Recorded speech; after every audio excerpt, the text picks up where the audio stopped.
Ashama harka fuudhee akkam jirtan hordoftoota chaanala kootii kan taatan marti keessanuu nagaa rabbii lafa fiddoo jirtanitti isiniif haa ta'u akkam turtan akkabsa akka nageessan an obboleettiin keessan nagaa guuturraa faa qaba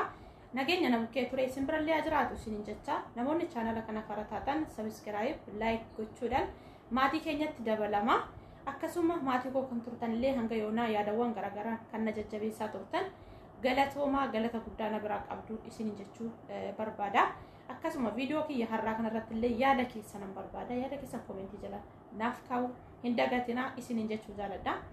tole har'a maalinnaan dhufee akkuma mata duree irratti agartan kana nama tokkotti waan natti dhagaame tokko dubbachuuf jechuudha maaliif nan dhiisallee jedhee jechuudha yeroo baay'ee keessa kootti jechuudha maaliif akka ta'e hin beeku natti dhagaame garmalee jechuudha mucayyoo kana akkuma agartan akkuma suura irratti jalqaba agartan kana torbee ji'a dura jechuudha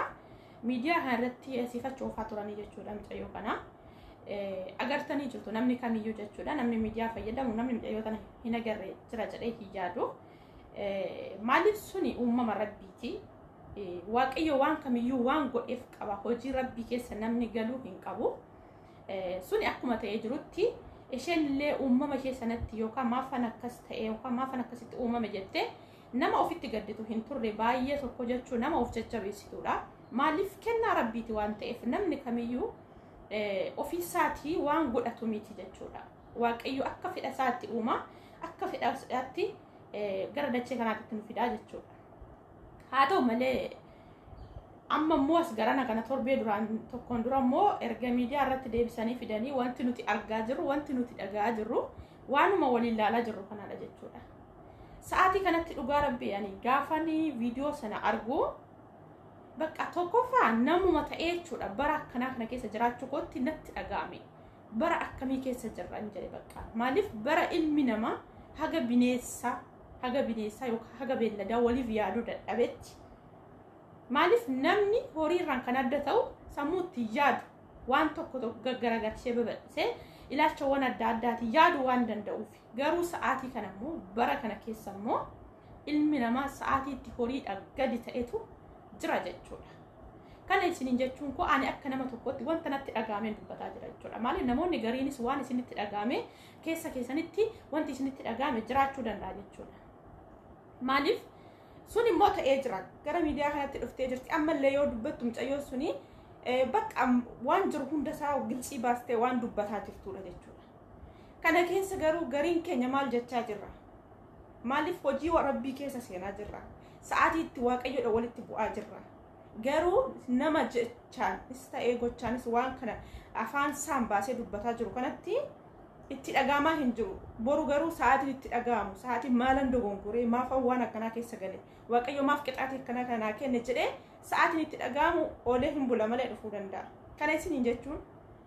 ani mucayyoo kanatti illee faraduu hin danda'u mucaa ishee wajjii waan kana waarratetti illee faraduu hin danda'u maaliif namatti faradiisitti faradamaa jedha rabbiin isaan lamaan gidduu keessa waan jiru wanti nuti beeknu hin jiru jechuudha gariin maal jechaa jiru wanti gara malee natti dhagaame akkan baqa keessa hodhugaa hedduu takka natti dhagaame jechuudha gariin isheeti dhaxxee akkana taatee fedha isheetiin akkas gootee obboloota koo namni hin dogoggora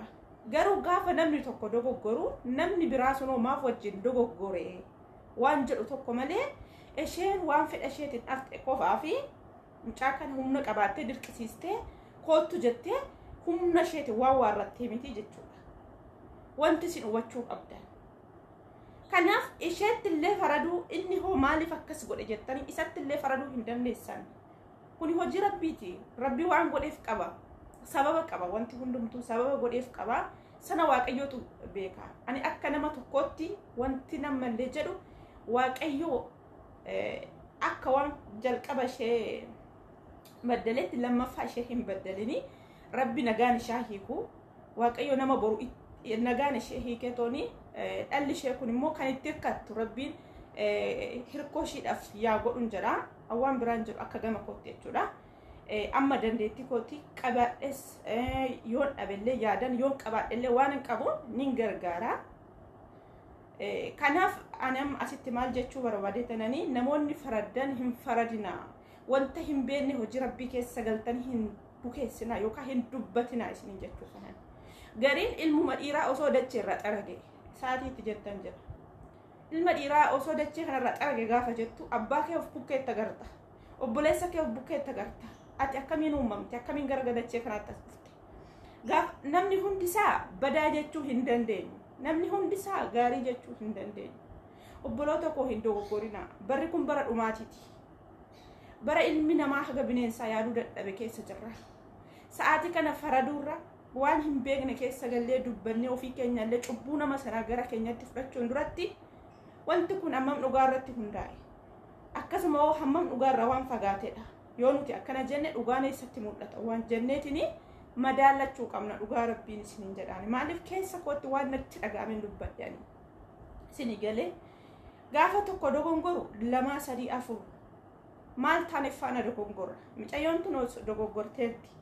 haa dogoggortu inni sun immooyyuu nama barataa tokko hoo ta'e nama beeku tokko hoo ta'e nama obboleetti qabu nama haadha isaarra dhalate yoo ta'e akkamii wajjin dogoggora inni hoo dogongore immoo isheen iyyoo sa'aatii kana keessatti akka kanaan haala kanaan jirti akkamitti dogongorti kanaaf wantumti isaayyuu nuti amma inni sabbadii qaba ishee badii qaba jechuu koo osoo hin taane kuni hojii rabbiiti waaqayyo waan godheef qaba wanta hundaafuu rabbi sababa qaba kanaaf ani wanti isiniin jedhu amma gariin ishee mana yaalaa jirti ijoollee qabatamaa warri bira dhaqee haala isheen keessa jirtu dubbisee ba'e dhugaarratti waan hundaa'e namoota baay'ee argaallee jira miidiyuma kanarratti namni nuti qaamanii isheellee eessa akka jirtu wanti nuti beeknu hin jiru wanni hundumtuu miidiyaa kanarraan as ba'ee jechuudha namoonni kaan immoo osoo hin argin deessee jirtii akkas taate maaliif dhugaan jedhabe yaani rabbii gisee soba dubbachuuf kaanu sana wanti sun dhugaa sun booda hin ba'a jennee maaf iyyaanne haa ta'us immoo nuti sa'aatii sanatti miidiyaatti fayyadamu yookaan faayidaa isaa sana qofa maaf laalla nuti yoo boru maal taana dhala godhachuu dandeenya mana dhaabuu dandeenya maaltu nu mudata jireenya kanarra haga jiraannu keessatti hagam dhugaa dubbannee jirra nuti hagam hojii gaarii tokko hojjennee jirra boru garamitti deemaa jirra jennee maaf of hin madaalle nuti deebine of madaaluu qabna obboloota koo maaf dhugaarraa fagaanne dachee kanarra waggaa 100 jiraannu gaariyyuu dalaganii waggaa 100 hin jiraatan kanaaf jireenya gabaabduu kana keessatti waan hamaa hin dalagina wanta tokko osoo hin hubatin namatti hin faradina isinitti faradama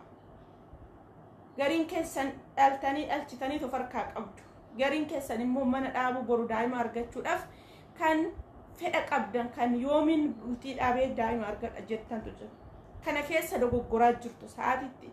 isinitti mul'anne malee sa'aatii kamitti akka dogongortan wanta jettan wanta guyyaatti katabaa ooltan of madaalame guyyaa har'aa kana maalan godhe maalan balleesse waliin jedhaati of laala maaliif namni waan tokko jedheedhaaf jala ariifannee dhannee koomentii barreessuu namatti faraduu hin qabnu maaliif isinitti faradama boru deebi'ee wanta isin mudatu hin beektan jireenya keessan keessatti ilma namaa ta'eetiyyuu namni fatanaa hin argin hin jiru hundumti isaayyuu bu'aa hedduu keessa darbeeti kan jiraatu jechuudha wanti hundumtummaa wanti nama mudatu sababa qaba sababa malee nama hin mudatu kanaaf hin dogoggorina obboloota koo karaatti wal deebisaa wal gorsaa nama karaa rabbii yaadatu ta'a maaliif abaloo sodachee kanarraa fixee ilma dhiiraa osoo akkas godhe jechuun dura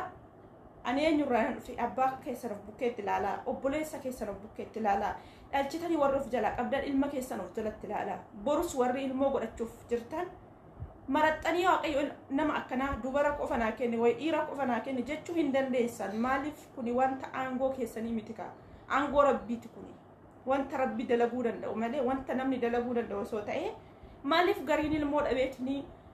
waaqayyo walitti bu'a waaqayyo namarrara maaf ilmoo naa kennine jedhee maaf rabbii walitti bu'aa oola isa egaa hojii namaa ta'ee jechuudha maaf ofii isaatii hin uummanne mucayyoon kun akka kanatti uumamtee jirti egaa waan ofii ishiiti uummattu ta'e maaliif jalqabuma haala jireenya yookaan haala uumama ishee kana hin sirreeffanne egaa waan hojii namaa ta'e kuni hojii namaa miti hojii rabbiiti rabbi waan godhe hunda keessatti iyyuu sababa qaba kanaaf hin dogoggorina obboloota koo kanaaf indogon gorina wal deebisa waan kam keessatti yoo nama sanaaf garaan isin dhukkubsate yoo isinitti dhaga'amee jira ta'e nama sana hamma dandeessanii yoo qabaattan maallaqaan yoo dadhabdan yaadan kadhannaadhaan nama sana bukkee dhaabbadhaa inni akka waan guddaa tokko gooneetitti ilaalama isinii galee nama sana waan tokko gochuu yoo dadhabne yaa waaqayyo nama kanaati nagaan hiiki maaliif laphee qulqulluu yoo waaqayyoon kadhanneef isheedhaaf waan guddaa tokko kanaaf hundi keessanii yoo zinjattanii waan hin agarreetti hin faradinaa isinitti faradamaa wanna hin hubanne tokko ittiin wantoota garaagaraa yookaas faayidaaf jettanii miidiyaarra baatanii hin dubbatinaa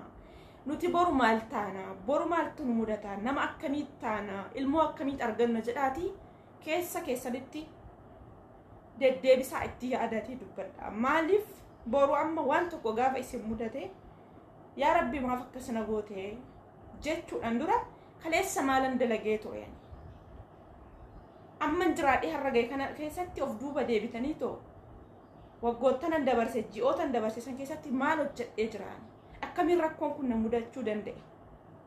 jettanii sa'aatiitti yaaddantu jira jechuudha kanaaf rakkoon adda addaa nu mudachuun duratti nuti nama gaarii tokko ta'uu qabna nama dhugaa irratti hundaa'ee dubbatu tokko nama dhugaa irratti hundaa'ee hojjetu tokko waan gaarii tokko dalagaa maaliif jireenyi tun jireenya sobaati jireenyi dachee kanarraa jireenya sobaati jireenya dachee kanarraa jireenya sobaa kanaa jenneen muyyuu wantoota hin bareenne wantoota gurra namaaf illee wantoota ija namaaf illee hin tolle dalagurra waan gaarii hojjenne jireenya mana keenya isa boruu sana bareechachuu yookaan isa sana gaarii akka nu ta'u waaqayyo biratti fuula isaa dhabbannee kadhannaa gochuu qabnan isiniin jedha kanaaf ani akka nama tokkotti waan natti dhagaameen dubbadhe kanaaf obboleettii keenya kana immoo namni kamiyyuu amma qabdaniin yoo dhabdan immoo yaadan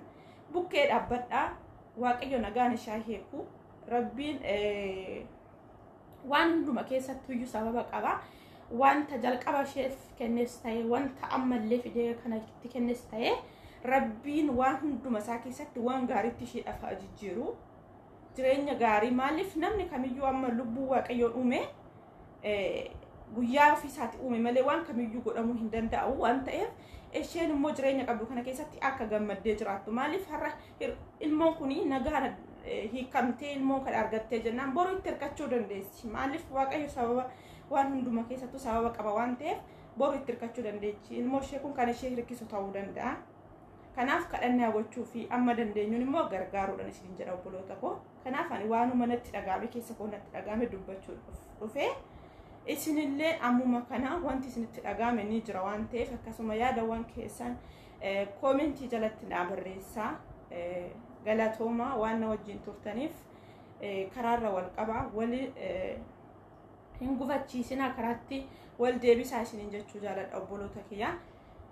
nagaan naaf turaa hanga viidiyoo biraa walitti deebinutti turtii gaarii isiniin jedha laayikii godhaa yaada keessan immoo koomentii jala naaf kaa'uu hin dagatinaan isiniin jedha